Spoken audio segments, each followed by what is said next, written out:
Thì đón chị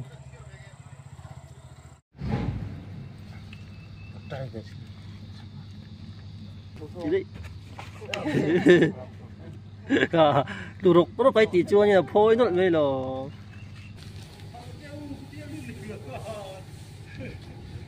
kết quả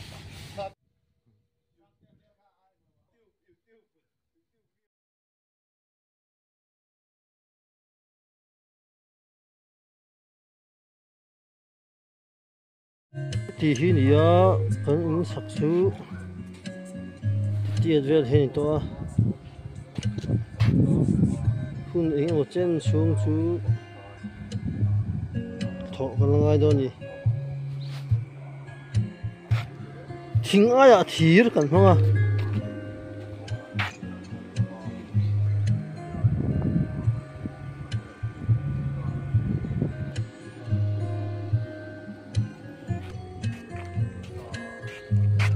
khi rồi tình kỳ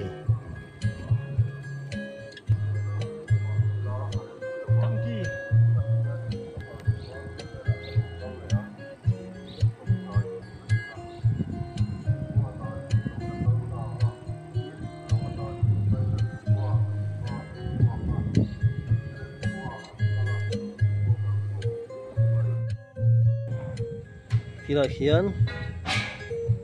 chúng sặc sun dùm na chân lẽ với ni hình ngà ni cái này thọ chân ni ni bốc à cái này thì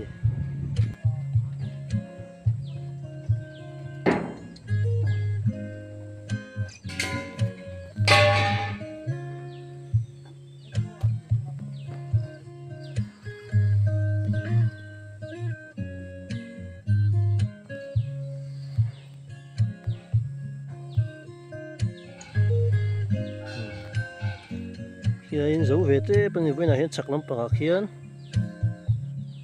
hàng vai chị mình theo ron người mẹ bố thỉnh khang thằng vai còn thằng về lại lỡ mấy cái chuyện này bên đi hiền welding bộ con dấu trẻ pa hay cái chị chân đón tổ bộ cái như là mình thằng vai lên cái rong tôi bữa học bạc thải cho tới được cả là thải cho kem trên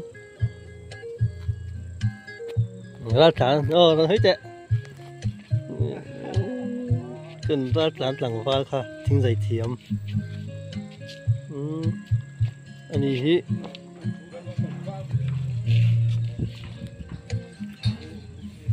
hey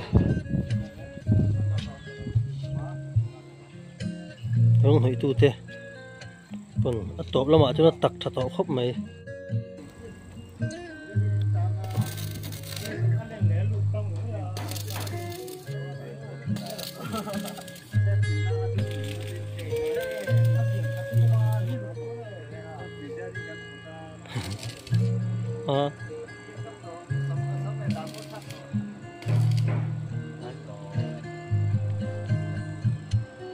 lúc ý dấu lâu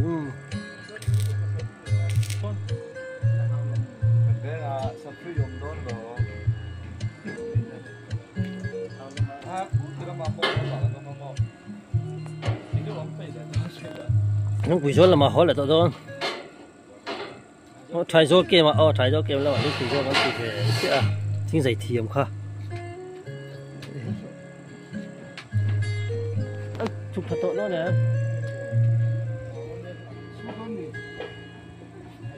khai lại kha sao thế cặp với thấy thì được rồi khai lại tôi hắn hay mình dùng cái niềm chết thế đâu về là kia là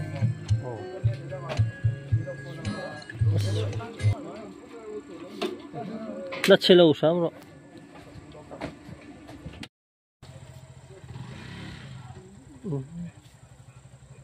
thì đón khủ chân to đó nè cứ là khuôn nó không phải welding nó làm bốc ha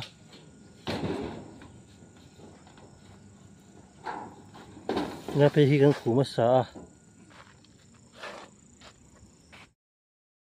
in chúng bộ trên khát ra chú hay làm bằng tanga lăng thấy chú chỉ rõ to nhân sai khát khang lắm bằng cho cô chỉ tu alo mà nè với ní hiếng cái chỉ lệ cho nên á bộ nội sinh búa như thôi à hay làm bằng hay là chỉ bạc tu lợm với ní khua thà rây liền em tum đàn tắc tắc khi nó cần thấy lâu nhé rồi sụt trên nó vàng hiền rồi sụt lâu sẽ là sụt nên hiện tại thì cần thêm thủy tổ mấy thế này thân hình trên này hiền nên mà cần son về dễ thâu à rồi sụt thì lâu sẽ là sụt cần rồi tiêu thọ toang thì tủ đang ăn à tỷ lệ mà là ngã karon chân zoom dễ đó na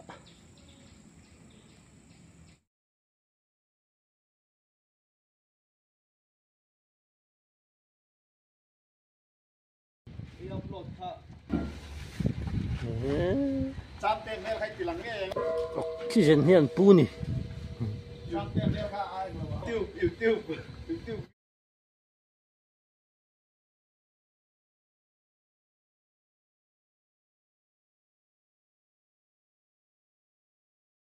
tu hay yaron thing le do na in ka in khu cha ro su ri chuin karen te la ma wangin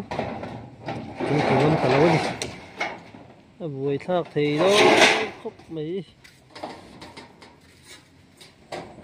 với là hiện nay hiện tại trên đây chỉ rõ vắt khi cả du sinh là cần du sinh là anh chỉ rõ mà như đây chả tu hay nè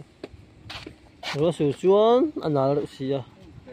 tar thi lâu lẹ đó nhớ nghe giống tar thi anh chị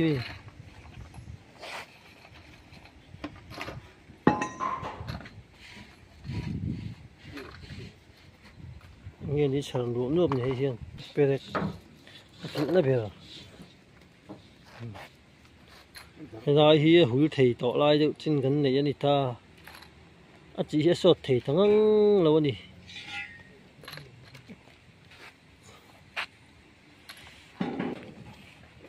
khuôn ruộng bùi lâu cân để tỏ bốc xí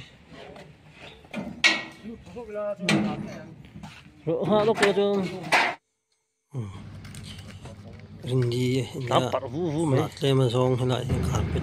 rồi bị viên chắc khá bít chỉ cần phá lúc đâu nhưng chúng chỉ cần cải sân lại đây nè cho hạ tầm phải in thấy tổng cả cái chỉ phang à để làm mọi chuốn tôi chỉ đấy thọ trong tay đủ rục nó phải chỉ chuốn như là phôi nó về rồi trong cái video thì mình nấu ăn suy cho một sắp về là dễ là ăn vàng và anh chúng chỉ dùng thế hầu mấy dễ lắm